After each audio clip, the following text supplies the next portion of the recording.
Have you ever started something with a fire in your belly, completely obsessed, only to quietly let it fizzle out a few weeks later? That gym membership you were so excited about?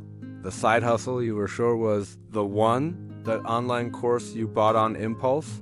Or even that journal you promised to write in every single day? If you've ever found yourself with a graveyard of abandoned projects, stick with me because this story is going to explain exactly why that happens. Let's talk about Marcus.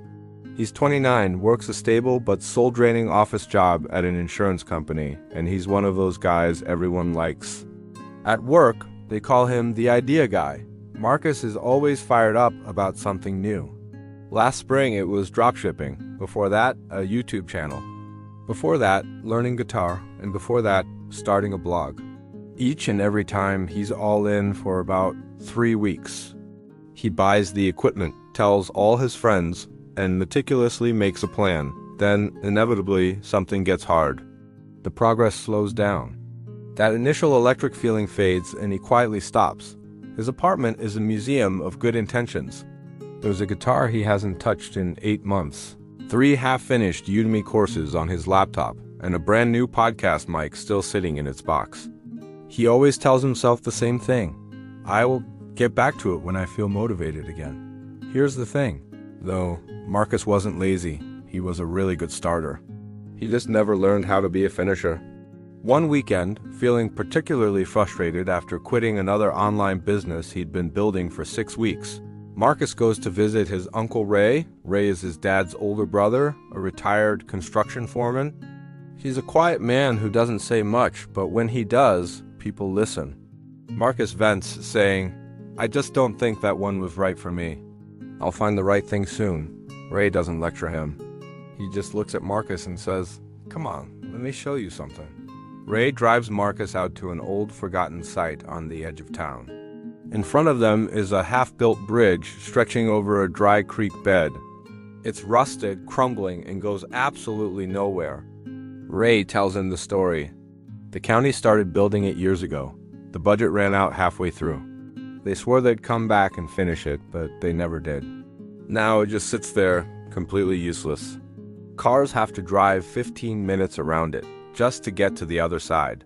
Ray stands there for a moment, then says, quietly, that bridge cost them 60% of the money and gave them 100% of nothing. He just lets that thought hang in the air. Then Ray turns to Marcus and says, "Every project you started, that's a bridge. You built the foundation. You got halfway across, and then you walked away," he continued. "You didn't fail, you just stopped. And a bridge that stops in the middle is more dangerous than no bridge at all.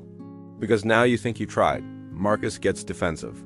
He says those projects just weren't the right fit, that he was being smart by pivoting to something better. Ray just nods slowly.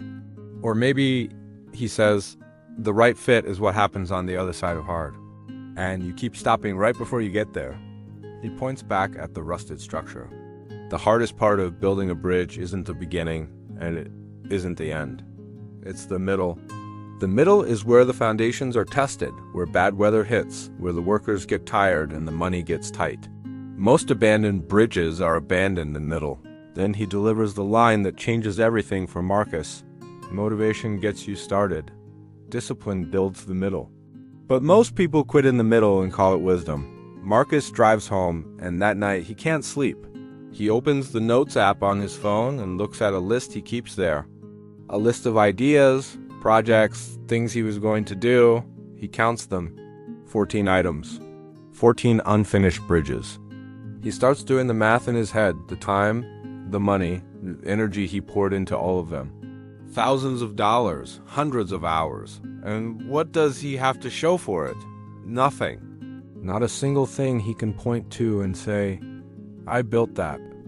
Then the worst thought of all hits him. What if this is just who I am? A starter, never a finisher. He opens Instagram and sees an old college buddy who now makes a living from his photography business. A business he started 3 years ago and stuck with, even when it was incredibly hard. Marcus remembers when that guy first started. He even told a mutual friend, "That'll never go anywhere." He closes his phone and just stares at the ceiling. For the first time, he doesn't blame the projects. He looks at himself. Later that night, Marcus texts Uncle Ray. Just 2 words, "You're right." Ray replies the next morning with a single, simple instruction. Pick one bridge. Finish it. Don't start a new one until you do. Marcus looks at his list of 14. He chooses the podcast, the one with the microphone still in the box. He'd always believed he had something worth saying. He makes one simple rule for himself. Show up for 90 days. No quitting allowed. Even if the episodes are bad, even if nobody listens. And the first few weeks are hard. The episodes aren't great. He has 3 listeners, his mom, his cousin, and some random person in Ohio. But he doesn't stop. He keeps showing up, laying one plank at a time on his bridge. Then, around week 7, something shifts. He gets an email from a total stranger. The person tells him how much one of his episodes helped them through a tough time, one person. And in that one email, that one small connection, feels better than all the initial excitement he ever felt for any of his 14 abandoned projects combined. By the end of the 3rd month, his podcast has a small but real audience. He's not famous. He's not rich. But the podcast exists. He built it. It's standing on its own. The bridge was finished. It wasn't a perfect bridge, but you could walk across it.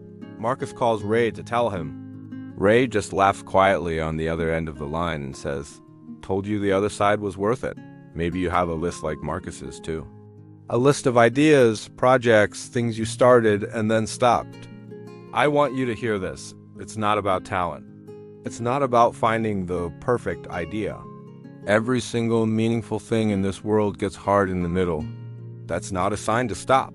That's the sign that you're in the right place. That's where the real building happens. The difference between the people who build incredible things and the people who only dream about them is intelligence or luck. It's the ability to keep laying planks when the initial excitement is long gone. You don't need more ideas. You need one finished bridge. Stop starting over. Start finishing. If this story hit close to home, it was meant to. What's the one bridge you've left unfinished? Let me know in the comments below. If you want more stories like this, one real stories that stick with you, make sure to subscribe. We post a new one every single week. And if you know someone who's brilliant at starting things but can't seem to finish, send them this video. It might just be the nudge they need. Thanks for watching.